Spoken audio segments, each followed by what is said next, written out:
Good morning বন্ধুরা। এখন ঘড়িতে বাজে 11টা 40। আর দেখো শাড়ি পরে একটু রেডি হয়ে নিয়েছি। আমি আর মা যাব আমাদের ঠিক বাড়ির খুব কাছেই একটা মন্দিরে। তো কোন মন্দিরে যাচ্ছি চলো তোমাদেরকে দেখাবো। আর এই যে দেখো মাও রেডি হয়ে নিয়েছে। তো এখন আমি আর মা দুজন মিলে যাব আর ওখানে গিয়ে সবটা তোমাদের দেখাবো।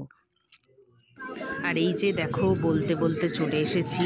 আর মানে খুব সুন্দর লাইটিং করেছে, কিন্তু সেটা রাতে আসলে ভালো বোঝা যেত। তাও অল্প একটু তোমাদের দেখাচ্ছি। আর এখানটায় খুব সুন্দর করে সাজিয়েছে, চলো ভিতরটায় যাওয়া যাক, গেলে দেখতে পাবে। আর এই যে এটা হলো সাই বাবার মন্দির। আর এই মন্দিরে 10 দিন ধরে অনুষ্ঠান হচ্ছে। আর সকালে মানে দুপুরে রাতে এখানে আর কি খাওয়া দাওয়াও করাচ্ছে, 10 দিন ধরে চলছে। তো আমরা আজকে আর কি প্রথম এলাম। মানে এর আগে অনেক দিনই হয়ে গেছে, অনেক দিন থেকে শুরু হয়েছে। আর দেখো খুব সুন্দর করে সাজিয়েছে। আর এখানে হচ্ছে তোমাদের দেখাবো মানে সাই বাবার পাদুকা, সেটা শিরডি থেকে নিয়ে এসছে। আর পাদুকাগুলো নাকি সোনার, কিন্তু এই যে যে পাদুকা দেখতে পাচ্ছ এগুলো কিন্তু সোনার।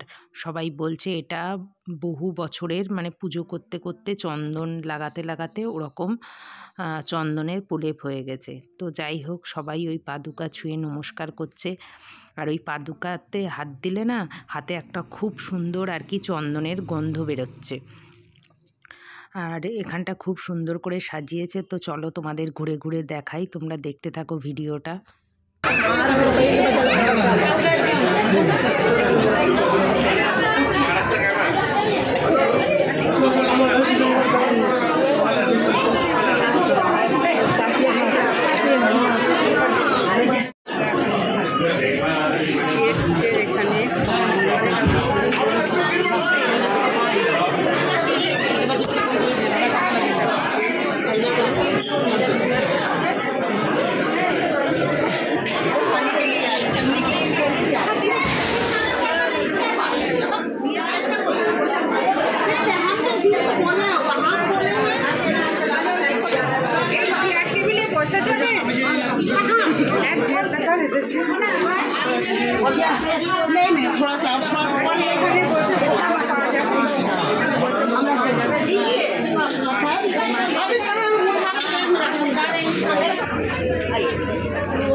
আর এই যে দেখো এইখানটায় খাওয়ার ব্যবস্থা করেছে, সবাই আর কি নিচে বসে খেতে দিচ্ছে। প্রতিদিন নাকি 2-3 হাজার করে লোক এখানে খাওয়া দাওয়া করছে। তো আজকে আমরা ফার্স্ট দিন এসেছি, এই যে আমি আর মা দুজনে বসে আছি এখানে। আর এদিকে প্রচুর লোক, প্রচুর দেখতে পাচ্ছ। আর মানে এখন থেকে আর কি ভোগ দেয়া শুরু হবে। তো আমিও আর মা এখানে বসে আছি। তো চলো দেখতে থাকো।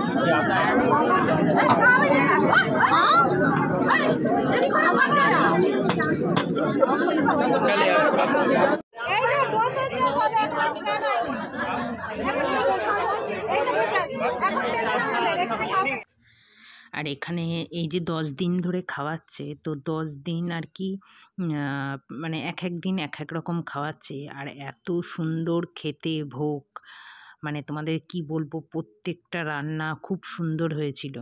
তো যাই হোক, খাওয়া দাওয়া করে বাড়ি চলে এসেছি। আর আজকে আমাদের এই দেখো নতুন অতিথি এসছে বাড়িতে, এটা।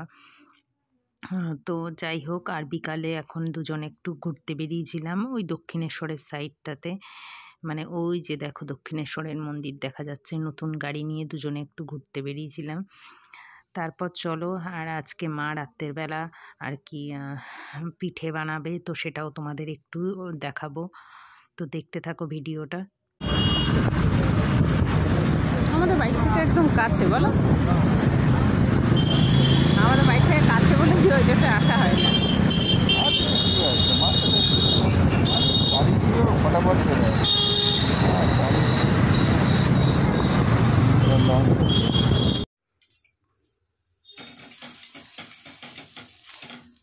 মা কি বানাচ্ছ?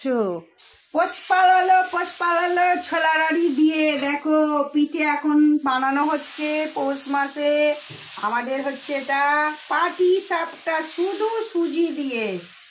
আহা, নারকেলের পুর করেছি, দুধ দিয়ে খেজুর গুড় দিয়ে পুর করে, এই দেখো হয়ে গেছে। আচ্ছা, এই দেখো নারকেলের পুর। আহা হা হা হা, খেলে আর মানে ছাড়তে পারবে না, এতটাই ভালো জিনিস। এইবার দেখো এটাকে উল্টে দেবো সহজে সংক্ষেপে। ব্যাটারটা কি করে করেছি তাড়াতাড়ি বলে দিই। সামান্য দুধ, সামান্য গুড়, নুন, মৌরি এবং সুজি দিয়ে শুধু ব্যাটার, আর কিচ্ছু দিইনি। সুজি দিয়ে ব্যাটার করেছি।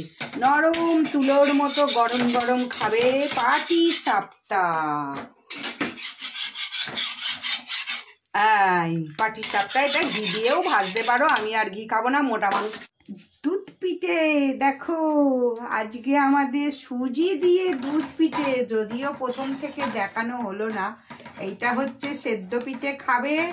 এই দেখো সেদ্ধ পিঠে খাওয়ার পর লাস্টে হবে দুধে পিঠে। রাজলক্ষ্মী বানিয়েছে দেখো, এরকম কিন্তু কোনোদিন করিনি, তোমরা অনেকেই করো দেখতে পাচ্ছি সব ইউটিউবে। যাই হোক, আজকে আমাদের শুধু মা লক্ষ্মীকে ঘরে ধরে রাখার জন্যে এই দুধে পিঠে বানিয়েছি। দুধে পিঠে তো সবার সেরা পিঠে, সেই কারণে মা লক্ষ্মীকে ঘরে বেঁধে রাখার জন্য দুধে পিঠেটাই মা লক্ষ্মীকে দিলাম। আউনি বাউনি কোথাও না যেও, ঘরে বসে 3 দিন পুলি পিঠে খেও। মা লক্ষ্মীকে বেঁধে রাখার আজকে অত্যন্ত শুভ দিন। এই দেখো এখন পিঠে হচ্ছে, মা ওদিকে একটা একটা করে পুর দিয়ে দিয়ে তৈরি করছে দুধ পিঠে। দেখো সুজির দুধ পুলি, আহা হা, মনে হচ্ছে পুরো ক্ষীর। তোমরা যদি খেতে পারতে না, আর জীবনেও ভুলতে পারতে না আমাদেরকে। দেখো সুজির ক্ষীর, দুধ পিঠে।